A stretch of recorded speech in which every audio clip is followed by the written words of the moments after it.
Her mirovekî li gora du denga tev digere.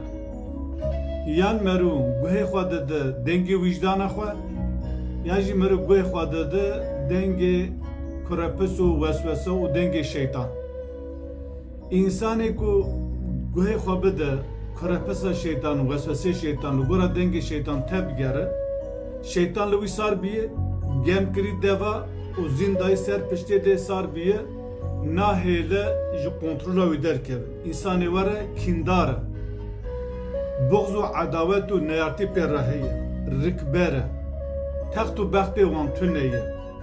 Bêşefqet e, bêmerhemet e, bê însan û bê wîcdan e. Lewra şeytan nahê li tu rêw derbikeve, li te sar bî gemkirî devê te û tu bi kîn û nefret û edaweta xwe tu diqe ser ya heqim.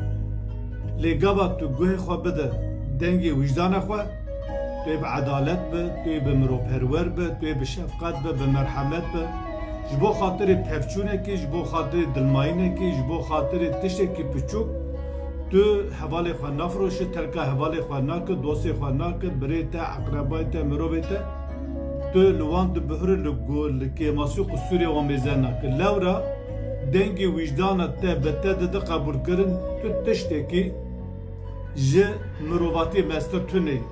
Tu nikarin mirovatî însaniyetê tê ki qurbana kîn û nefret û edawet û nefs û şeytanê xwe. İnsanê were, însanê kêmaqil in, ji wan dûr bisekirin.